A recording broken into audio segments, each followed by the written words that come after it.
Good morning, everybody. As Courtney said, I'm Douglas, I'm Scottish, I have a strange accent, but the more I talk, the more that you will tune into it. So I'll leave all the best things to the end of the presentation. In terms of my story, as Courtney said, I'm based in London, which is a good place to be for what I do. Location Connections does two things. We advise companies where they should locate around the world, and we also work with locations, cities, regions, cities, to help them attract businesses. So we do both sides of the market, and it's a great job. I have lots of fun, I meet lots of interesting people, and it's a great job, and you guys should get involved in it, it's brilliant. So I'm going to talk about attracting businesses to City based on our experience, and I'll just focus on a few things that we think are important, and what we'll do, we'll look at it from the perspective of the business, but I'd first like to talk about the importance of cities. In Europe, as you can see, most of the population is in cities, most of the economy is in cities, and therefore most of the investment that comes from all over the world goes to cities in Europe. And cities are a good thing because businesses understand cities. Cities have an identity. They also have a mayor who's like a chief executive officer, so it's someone that they can relate to, someone that they can do business with. So cities are very strong in terms of a brand and in terms of a product. They're as strong as countries. Everybody knows countries, everybody knows cities. But I also work with regions. Regions are more difficult. Businesses don't understand regions, they just can't understand them. So if you've got a city and you promote it to businesses, that's a good start. You've got a good product. Now, there's lots and lots of cities. There's over 1,500 cities in the world with a population of over 500,000. And to me, that's a nice sized population. From a business coming to a city wants to get a labour supply, and so a city has to be a certain size. Now, if there's 1,500 cities across the world of that size and more, that means there's a lot of competition for businesses, and therefore as a city you have to stand out from that competition. And one of the best ways to do that is to understand what businesses want and give it to them. So the way we look at it, and the way we'll look at it today, is look at things through the eyes of the investor. I always do this. It's like look through their eyes, and if you see how they see the world, you'll be able to communicate them in their language and talk about the things that are important to them. And from our experience, there's 7 key location factors, KLFs, key location factors that we think every city has to have to win a business. And I'll just quickly go through them now, and then I'll talk about each one individually. Talent tap basically means the labour supply. Every city has to provide good people for the business. Businesses are run by people, the people create value. So labour supply is very important.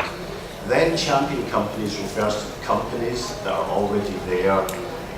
That demonstrates that outside businesses, the kind of things that can be done in this city. Super connections is referring to infrastructure, the infrastructure that allows businesses to do their business. Value balance is to do with the deal that the business gets when it comes to your city, and we'll talk about that. On brand is to do with the image of the city and how it relates to the image of the business. Life support deals with the welcome and the support that a city gives to a business. And lastly, the property ladder deals with the property that the business will go into. So I'll talk about each one of these very quickly just to give you a feel of what's important. Right, the talent tap is like the supply of labour. To me, it's the most important factor. If you're going to get one thing right, get the people thing right, it's so important. And why is the labour supply so important? It's because it's probably the biggest cost to any business. For a manufacturing business, the labour cost, in terms of its total cost of doing business, is between, it can be as low as 40%, or it could be as high as 60%. So therefore, if you're manufacturing, 60% of your cost could be just in the people that you're employing. It's even more expensive for services businesses, for headquarters, research and development facilities, shared service centres. It could be as much as 80% of a business's cost are the people that it employs. So businesses are always thinking about the costs, so therefore people are important. But also they're important because people are the business, people create value. So if a company gets good people, the company will do good business. So the people aspect is where I spend most of my work. When I look at locations, I spend about 80% of my work looking to see if the people are there, to look at their skills, and to see, you know, what the future looks like as well. So a company is always worrying about, can I attract, can I retain good people for my business? That's what we think about. So any city has to demonstrate to a business that it can give the business good people. Now, this is an example of how a location, it's not a city, it's a country, but how a location realise that people are important. And here we have a Scotsman, a Finn and a Frenchman, and they're in Estonia. Now it sounds like the start of a bad joke, but it's not a joke, it's a true story. Each of these people have been in Estonia and have been very successful in business. So Estonia told their story. They told the story of Estonia based around these people. So speaking as a Scotsman with a funny accent, I was particularly interested in John, the guy in the yellow brochure, John Ross from a place called Greenock, and he went to Estonia and set up an electronics business. And the title of the brochure, which is John's story, the title is How John Made His Money Back in 1 year. So John went to Estonia, set up his electronics business, and made enough money to pay for all his costs in 1 year. So to a Scotsman who likes money, that's a great story. So they engage with me.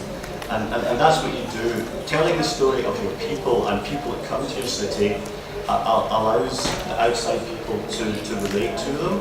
Because again, good promotion is good storytelling, and stories are always about people.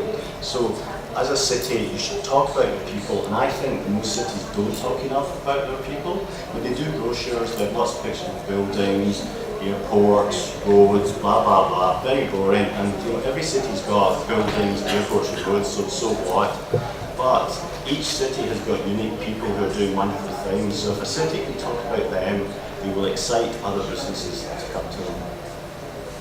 So that's one factor. The next factor is the global champions.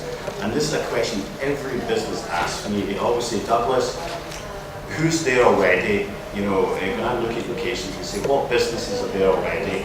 And they judge a location by who's there already. They look at who's there and what they're doing, and then they try and find out how well they're doing. So again, if any business comes to a city, the city should make sure that that outside business should talk to some of the local businesses and hear their story. And so the existing businesses are a very important marketing tool for a city, because they are actually more credible to a business than the government of a city. So the businesses already in the city have to sell the city as well. So I've listed the 4 main types of businesses. There's the big global names, the big international companies that people know. Then there's lots of sort of overseas companies that nobody knows, but they're from a different country. There's innovation leaders. These are companies that are using high tech and growing fast. And then there's what we call homegrown talent, which are local companies that are doing really interesting things. And it's interesting, like if I'm working for a German company, they want to know what other German companies are in the city, or a French company wants to know what French companies are here. So again, if you've got lots of international companies, that's great. And you tell their story to the different countries that you're targeting. So here's an example of a place I'm working in at the moment. It's Cork. It's quite a small city, 120,000 population. And again, I had to look at who's there already. And they've got 133 overseas companies. And if you look at the names on that list, it's like, wow. I mean, they've got some amazing companies. Apple, the best company and the biggest company in the world, have got the European headquarters in Cork. I bet you didn't know that. You know, it's like invisible, but it's been in Cork for 30 years. And it's been growing and growing and growing, and just recently they announced 500 new jobs. So they've got Apple, they've got lots of pharmaceutical companies like Pfizer, etc. So this is a small city that's achieved an amazing attraction of companies. And I think this is one of the best, FDI collections that I've seen for a city. And so if I was working for, say, a software company, I would say you should look at Cork. The companies on this ICT list says a message. There's lots of software companies there already, which is good. But then the company would say to me, well, hold on, this is quite a small city, and we've got lots of these companies already.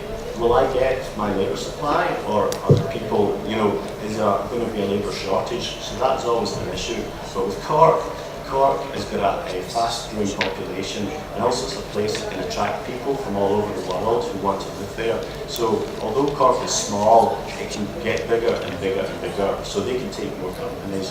So again, that's very important from the labour supply perspective. It's not the labour supply that's just there, but also the labour supply in the future. The third factor is infrastructure, and I use the term super connections. Companies don't think in distance. They don't look at the footprint of where they are all around the world and say, oh, that's 2,000 kilometres away or whatever. They think in time. Everything is about time. They want to do things as quickly as possible. So if you can make it easy for them to do things quickly, you will be attractive. And that's why I've put up there direct flights. So any city should always target the countries and the cities where there are direct flights, because a direct flight gets you as quickly as possible from A to B. If you have to change flights, suddenly you're adding 1-2 extra hours and things can go wrong. So that complicates things. So any city really should get as many direct flights from as many places around the world as possible. That's very important. Also, the broadband is very important as well, because lots of businesses, any operation you do now is a global operation, and they're doing a lot of work online, so it's all going into the internet and disappearing around the world. So they need broadband, fast broadband, and to me it's down like water. You need broadband to live. It's such an important factor now. So any city has that fast broadband, and it's got to be as cheap as possible, so they've got to have a choice of different providers, and it's also got to be reliable, because if a company sets up a big operation that's doing a lot of stuff that's online, and then it goes down, that's interrupting the business, stopping things, that's a bad thing. So broadband has got to be available, it's got to be cheap, it's got to be reliable.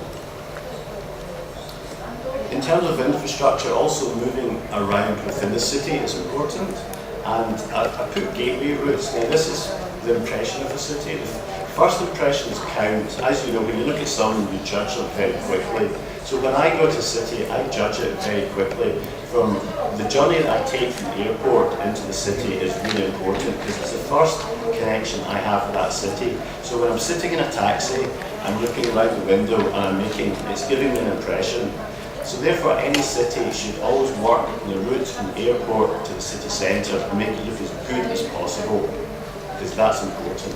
And also similarly from the main railway station, if I'm coming out of the main railway station into the city centre, what's my journey like? What does it look like? So try and impress people and think about how they're coming into your city and make it look as beautiful and sexy as possible. Public transport is very important. Again, it's particularly lots of the companies I work for, the people they're employing are usually quite young. They're what we call now Generation Y, people in their 20s, early 30s. Now, a lot of these people do not own cars, so public transport to the office where the business is going to be set up, or the factory, is very important, because businesses, they want to get the people to their office, and they want them to get them there quickly, safely, comfortably. So again, public transport, so any new sites that a city develops and says businesses come and locate here should always have public transport. And not just one type of public transport, but lots of different types if possible. So make the journey for each worker as easy, as quick, as safe as possible. And again, companies are now thinking about their image. They want to be seen as green. They don't like cars. Cars are bad. I love cars, and Tbilisi loves cars as well. I've seen lots of great cars. mostly German cars, but you know, cars are good, but businesses don't like cars because cars pollute. They want to say we're a green company, all our workers come in by bicycle, by train, by tram, by bus, whatever. So public transport, very important. This is to do with the value balance. This is the deal that the business gets from coming to the city. Again, a business is a business. They want to do well. They want to spend as little and get as much as they can. So they make the decisions. It's strange when I work for a business, the business tells me, right, Douglas, this is what we want. These are the factors that are important to us. We're thinking about these locations, but new advisors should be, you know, look at other places. So they always start with a long list of locations, and then what I do is I reduce that list. And the way to reduce a city from the list is to look at it and then find bad things with it. So the judging is really by what you've not got or what's bad about you rather than what's good about you. So there's a process where you get to the last few who are the best because of all the best things and not the bad things. But the overall decision is usually made by the board of directors of the company. So the report I write always has lots of numbers because decisions are made in numbers and it allows you to compare and contrast. And so cost is something that you can put numbers to. So that's one of the very important things that businesses think about. But equally, the other element is quality. You know, what am I getting? Because it might be cheap, but it might be rubbish. So that isn't good. You want high quality. And this matrix is how you see the world. So if you're a city, you want to be where the star is. You want to be able to give a business the best quality, the best people, the best infrastructure, the best lifestyle, etc., and the best welcome. So highest quality possible, but at the lowest cost. So that, if you can do that, then that's wonderful. It's very difficult to achieve that, so there's always a trade-off, and that's when it gets interesting when I'm talking to the business, and I say, well look, okay, maybe it's not as cheap as that one, but I feel that this will be better for your business in the long run. And also, as I said earlier, we're looking at the quality-cost balance now, but also in the next 5, in the next 10 years, because things change all the time. Cities are dynamic. So therefore, this is how businesses make their decisions. So you want to be with the star. On brand, basically this is dead simple. Each city has its own image. We heard, I love Tbilisi, the city that loves you. I love it back. It's been a great time here. My first visit, by the way. So all companies are very conscious of how, you know, their image. So they want to be in cities that reflect their image. So if you're a fast, dynamic, growing city that's very well organised and very productive, that's great. Businesses want to be there. So always have your image to reflect theirs. This is a life support. Give them a great welcome, but also welcome them when they get here, and also keep welcoming while they're here. So aftercare is important. Look after them, love them. You know, they're very important because once you get business to your city and they do well, you can then use them to tell their story to other businesses to get more. So look after them well. And this is an example of Czech Republic set up this organisation. I don't know how good it is, but the fact that it exists is good because it shows you that Czech Republic values companies. It's set up an association to help look after them while they're there, and is using all the best people. So have an organisation that looks after overseas businesses. This is the last one, and it's about property. Companies want to start straight away, so you can't, as a city, say we want to get businesses, and if you get no property for them, forget it. And that's where most businesses fall off my long list. There's no property available for the company that I'm looking for. So make sure you've got property, and also make it flexible property because businesses grow very fast. So make sure there's other property for them to move into as they grow. So have property before you go out and sell your city. So to sum up, basically, first of all, if you're a city, look at it from the eyes of the investor. You know, look at it from their perspective. In terms of storytelling, great storytelling is very important, but talk about your people. That's so important. Also, make sure you put statistics and numbers count. That's how the decisions are made. And also, if you're an amazing city, you'll attract amazing companies because like attracts like. And also tell them about the amazing companies that you've got there already, because that will attract them. So I'd like to say Didi Madoba, and that concludes my presentation. Thank you.